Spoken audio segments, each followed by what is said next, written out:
TPS y ajuste de estatus. Soy Cándida Gil y sé bienvenido una vez más a mi canal.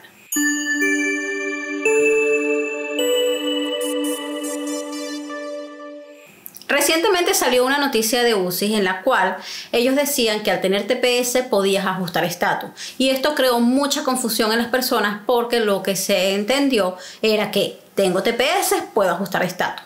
Es decir, puedo convertirme en residente permanente de los Estados Unidos. Y no es así. Hay una malinterpretación de la noticia allí. Entonces, con este video te quiero explicar a qué se refieren que tengas TPS y ahora puedas ajustar estatus. Primero que nada, vamos a aclarar qué es ajuste de estatus. Cuando hablamos de ajuste de estatus es cuando cambiamos de ser no inmigrante a ser inmigrante. Es decir, estamos cambiando nuestro estatus, estamos ajustando estatus. Pero para ajustar estatus tienes que cumplir varios requisitos, ¿no? Entre ellos el tener una entrada legal al país. Primero, para entender un poco los conceptos, ¿qué es el ajuste de estatus? El ajuste de estatus es cuando tú cambias de ser un no inmigrante a ser un inmigrante. Entonces ahí es cuando se le llama ajuste de estatus, porque estás cambiando de ser no inmigrante a ser inmigrante. Ahora, ¿qué es el TPS? El TPS es un estatus de protección temporal, y por ser temporal es de no inmigrante, en el cual te permiten estar en el país basado en que tu país está pasando por una situación, una crisis humanitaria o porque hubo un desastre natural, por diferentes razones por las cuales el gobierno de los Estados Unidos considere que las personas de este país que hayan entrado antes de cierta fecha, dependiendo del país, necesitan estar protegidas y por eso te da un TPS, que es un Temporal Protection Status, un estatus de protección temporal. Entonces aquí ya tenemos claro lo que es ajuste de estatus y TPS. Y un tercer punto que les quiero aclarar es que el hecho de que hay personas que dicen, mira, yo tengo una solicitud de asilo pendiente, mi caso es fuerte, ¿para qué yo voy a aplicar el TPS? Primero es un plan B. Porque aun cuando tú tengas un caso fuerte, no sabes cómo vaya a ser tomado ante el oficial de inmigración o ante la corte, dependiendo de donde te toque presentarte. Además de que no sabes si las condiciones del país cambian, tantas cosas que pueden pasar. También está el caso de cuando se tienen hijos que van a estudiar, que van ya a la universidad o al college, y el tener un estatus de asilo pendiente los limita a tomar ayudas para la universidad. Entonces, siempre es bueno tener este plan B. Así que si no has aplicado porque dices, ¿para qué? Si tengo el asilo, mira, hazlo. Si no sabes cómo hacerlo o no tienes presupuesto para contratar a alguien, te voy a dejar aquí un video recomendado que hice hace un tiempo de cómo aplicar al TPS en línea. Entonces, continuemos con lo que es la noticia. Sale esta noticia, los beneficiarios de TPS van a poder ajustar el estatus. Y la gente quedó, ahora me puedo hacer residente. No, no es directamente TPS ajuste de estatus. Entonces, vamos al computador para explicarles. Para poder ajustar estatus o convertirte en residente permanente, tienes que cumplir diferentes requisitos, ¿no?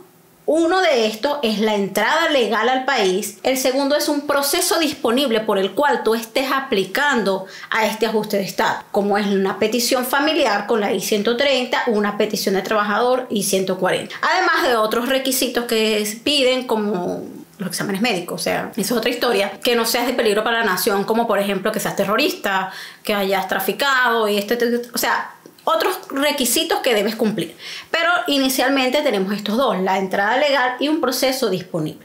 Cuando hablamos de proceso disponible no es únicamente I-130 y I-140. Si ustedes se van a la página 3 del formulario I-485, ahí te va diciendo, de hecho la página 3 y la 4 también te habla, y te dice, estoy aplicando a mi residencia permanente o ajuste de estatus basado en una de las siguientes categorías, ¿no? Entonces aquí te habla de muchas categorías.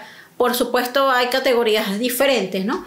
Pero aquí hablamos de basado en una petición familiar, que es la I-130, en una visa fiancé, y hay diferentes opciones, ¿no? Una petición de empleo, la I-140, y así. No digo que todas cumplan con esto de TPS y estatus y entrada legal, porque por ejemplo las personas que ganan un caso de asilo y que luego van a ajustar estatus no necesariamente tienen que tener una entrada legal, y bueno, ya esto es otra historia, ¿no? ¿Qué sucede? Que si tú no tenías esta entrada legal, no podías, y aun cuando tuvieras una petición familiar o una petición laboral y no tenías esta entrada legal o un estatus legal en el país, no podías ajustar estatus. Por ejemplo, una persona que entra por la frontera y luego se casa con un residente permanente de los Estados Unidos, por haber entrado de manera ilegal, no puedes ajustar estatus. Te pueden aprobar tu petición familiar, pero si no tienes la entrada legal, no vas a poder ajustar estatus. De igual manera, si te casas con un ciudadano, el hecho de que te cases con un ciudadano no quiere decir de que, bueno, ya se cura esa entrada ilegal. No. También, por ejemplo, los aplicantes de asilo tienen este detalle cuando van a hacer la petición de trabajador que consigue una certificación laboral o una EB2 por interés nacional y no pueden ajustar estatus. ¿Por qué? Porque el ser aplicante de asilo no te da un estatus legal. Tú estás autorizado a estar en los Estados Unidos, mas no tienes un estatus legal, ¿sí? Entonces, un estatus migratorio. De hecho, cuando uno aplica, por ejemplo, al TPS y te dicen cuál es tu estatus migratorio actual, uno pone aplicante de asilo con permiso de trabajo, porque estás autorizado a estar, pero no tienes un estatus migratorio. Entonces, cuando tienes esta I-140 y luego les aprueban un TPS, esto les da un estatus migratorio para que puedan ajustar estatus. Ahora bien, anteriormente las personas que vivían en uno de los estados del circuito 6 o 9, que aquí les pongo el mapita, quiénes son los estados del circuito 9 o 6, se consideraba que el tener un TPS aprobado, con esto podían ajustar estatus basado en lo que les expliqué anteriormente, ¿no? En que tenían un proceso que los llevara a una residencia. Entonces, si tú tenías una petición familiar y vivías en uno de estos estados del circuito 6 o 9, se consideraba que este TPS era un estatus migratorio, por razones que lo voy a explicar a continuación, era una entrada legal. Pero esto cambió basado en que había mucha confusión entre unos estados y otros estados, porque estos eran de un circuito, otros de otro circuito, y había una confusión allí. Y lo que hizo UCI fue que dijo, si tú tienes TPS, si tú entraste por frontera, digamos, no tienes una entrada legal, ahora tienes TPS, con un permiso de viaje sales del país y vuelves a entrar, esto se considera una entrada legal y ya queda como olvidada esa entrada ilegal. Además de que ya tienes un estatus migratorio, ¿sí? Es importante que tengan claro, primero, que yo no soy abogado, esto no es un consejo legal, este video es con fines educativos. Además de eso, también que tengan claro que el hecho de que UCIS les otorgue un permiso de viaje para salir del país, quien te va a recibir cuando tú regresas al país, el oficial de CBP, Customs Border Protection, no es el mismo oficial de UCIS que te otorgó el permiso de viaje, ¿sí? Entonces, allí hay un detalle cuando tú vayas a entrar al país, de que cabe la posibilidad de que no te dejen entrar.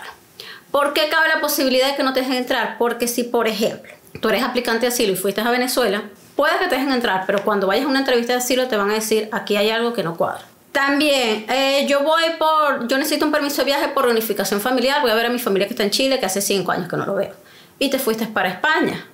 Y cuando llegas a inmigración te dicen que fue a hacer usted a España, me fui de vacaciones, pero usted su permiso de viaje lo pidió para reunificación familiar. Es decir, que haya consistencia en lo que tú hagas y en lo que que haya consistencia en todo tu proceso migratorio, ¿no?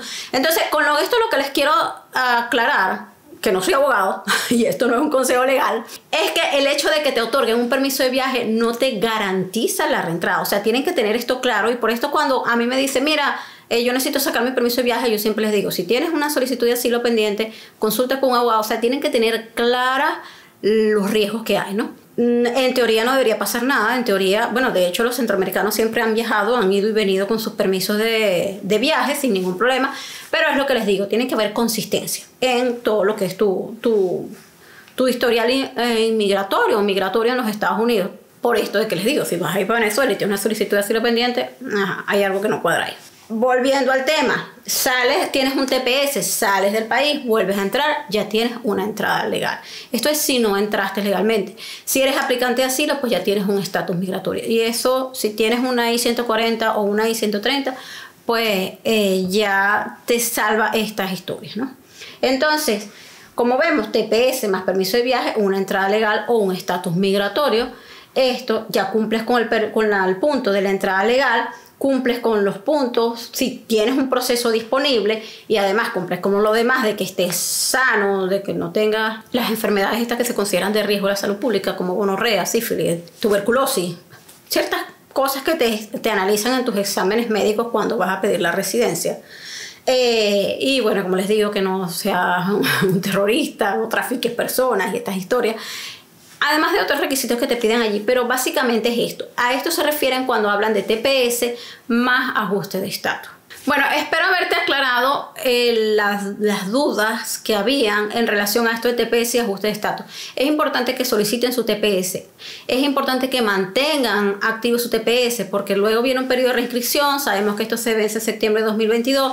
Luego hay que registrarse y mantenerlo siempre activo porque el día de mañana no sabes qué pueda pasar y necesites este TPS y sea tu salvación.